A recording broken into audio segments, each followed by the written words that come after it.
NFL free agency is in full swing, so I decided I wanted to grade some of these signings and walk you through my thought process. Let's hit the intro. Perfect.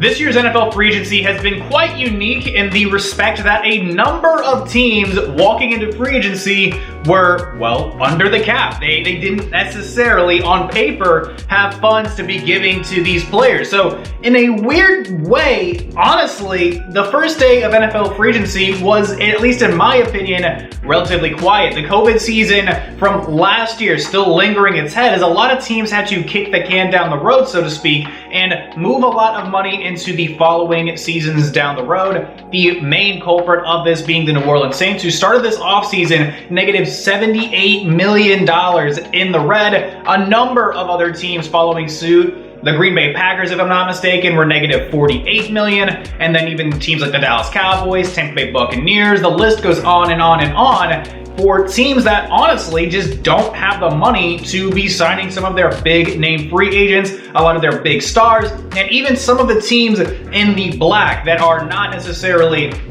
at a loss for funds. Not a lot of room. There are only a few teams walking into free agency that had a number, or a high number at least, for relative cap space to be able to spend on free agents. Teams like the Indianapolis Colts, the Cincinnati Bengals, the Miami Dolphins, and those teams have made some moves. However, I don't think any of those moves are actually going to end up in this video. But, just a little shout out, congratulations to those teams for managing the cap well and walking into this free agency with a little bit of money to spend. However, it does show that there is an impact on the rest of the league. Like I said, a relatively quiet start to the free agency period. It feels like in the last few years, we've seen a lot more explosive signings. We've seen a lot more, just money moving around this free agency. However, in this particular season, we're not seeing a lot of that. A lot of the teams that usually make those big splashes or try to get some of those elite level players, not making a lot of major moves, not coming to the table and negotiating with a lot of players. A lot of teams are remaining very silent and having to still restructure and make some moves just to free up cap space. So that's a little bit of the precursor, some of the context as to this very interesting free agency period. But it doesn't mean that there aren't teams that aren't signing players, and it doesn't mean there haven't been some players that have made some career decisions, right? So let's go through, let's grade some of the more notable ones near the beginning of this free agency that honestly are worth talking about, and let's slap that letter grade on the screen for you. So first things first, I wanted to talk about the Chandler Jones signing with the Las Vegas Raiders, a 3-year, $51 million deal that's going to see Chandler Jones very likely finish his career with the Las Vegas Raiders, ending things out in a state that does not have a state income tax, so get to save a little bit more of that $51 million. I love this move for the Las Vegas Raiders. I think this is a very strong move forward as this Raiders team is still trying to kind of find its identity within a very competitive AFC West that honestly requires you to have some level of good pass rush. With the, with the trade of Russell Wilson going over to the Denver Broncos, if you aren't getting after the quarterbacks in this division, you can't expect to win games. Heck, the Los Angeles Chargers made a trade to get Khalil Mack from the Chicago Bears and paired him up with Joey Bosa. So now you've got the tandem of Chandler Jones and Max Crosby going to be a very scary tandem on both of the edges, as Chandler Jones is a former all-decade team member, over 100 sacks already on his career. If I'm not mistaken, he might be at like 150 at this point. Chandler Jones is absolutely no joke when it comes to getting after the quarterbacks.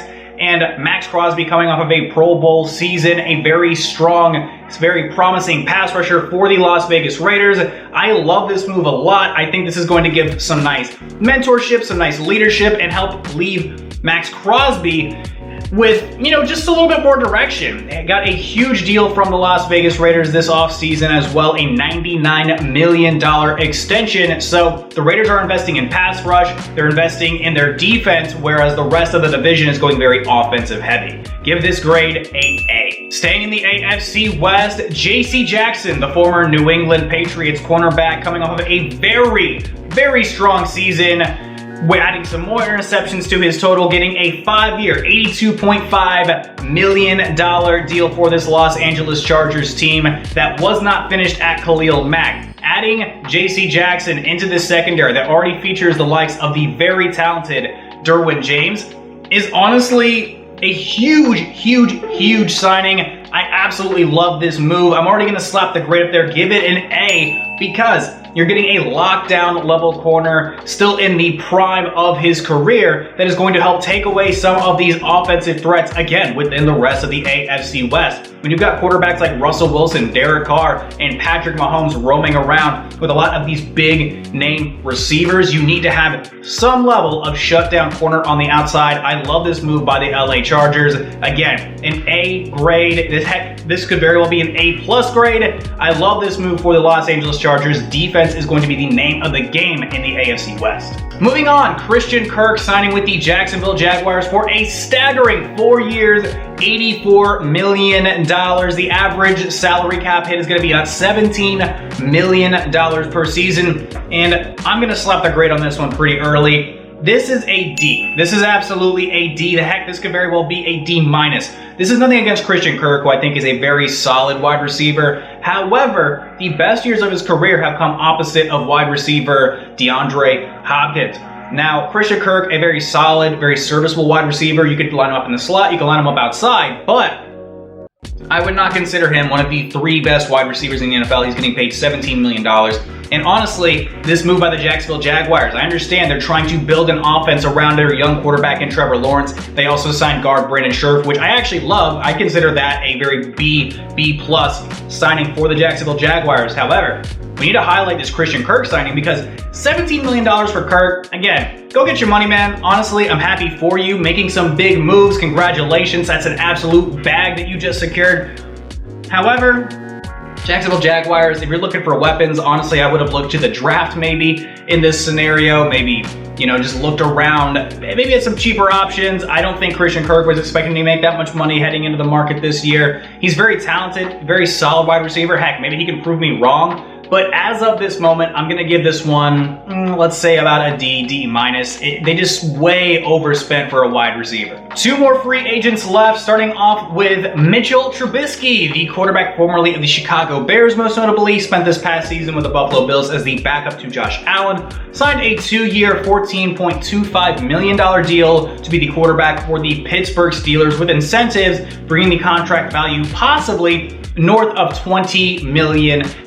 So I honestly love this pickup. I'm going to give this one an early grade of a B. There's a high upside with this pickup to replace the void left behind by future Hall of Fame quarterback Ben Roethlisberger. I don't think the organization thought of guys like Mason Rudolph or maybe Dwayne Haskins or any of their other options as the future of the franchise. And I think taking a flyer on a guy like Mitchell Trubisky is honestly a risk worth taking. I mean, heck, he was a former top 5 overall pick coming out of UNC. The Chicago Bears saw a lot of talent. I'm sure a number of other scouts saw a lot of talent coming out of college.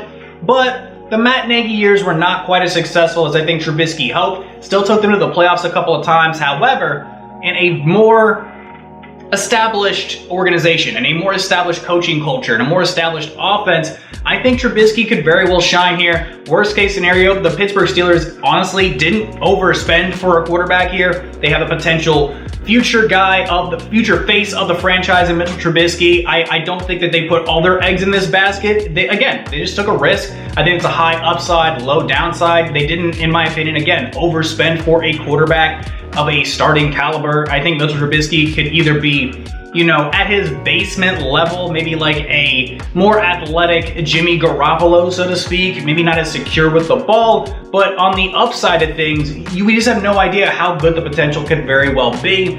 Mitch Trubisky isn't necessarily my favorite quarterback, but I don't hate this pick. I think a B is a very solid grade for this signing. There's a lot of hope behind it, and honestly, I'm just curious to see where things are going to go in Pittsburgh at the quarterback position. But if I had to say so right now, I think Trubisky's probably going to be their starter. And the final deal that I want to examine is the Von Miller signing. 6 years, $120 million with the Buffalo Bills. Probably the biggest splash signing of free agency day one. And honestly, this one gets a very messy. Now, I'm not taking anything away from Von Miller. Von Miller is a future Hall of Famer. He's a two-time Super Bowl champion with the Los Angeles Rams this past season, as well as a Super Bowl 50 MVP with the Denver Broncos. He's an extraordinary player, a great locker room presence, it seems like.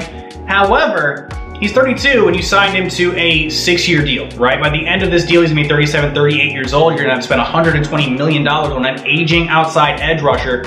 And I think maybe Von Miller has like maybe 2, maybe 3 years left of really good football left in him. Now, I don't know the full details surrounding this contract. Heck, maybe there could be 2 or 3 voidable years at the end of this deal where the Buffalo Bills aren't necessarily actually paying him that much money. It just sounds really splashy and flashy on paper. However, a team that doesn't need pass rush, I like this move in the short term. I think, again, the next year or two, the Buffalo Bills are probably going to be running the AFC East, and it pains me to say that as a Patriots fan. However, I just think the long term, the Buffalo Bills, if none of those years are avoidable, are really going to be kicking themselves a little bit for this deal. I think Von Miller eventually is going to drop off, just like a lot of players in the NFL do. I love Von Miller. I love what he brings to the team. I think he's going to bring a great presence and a great performance with the Buffalo Bills.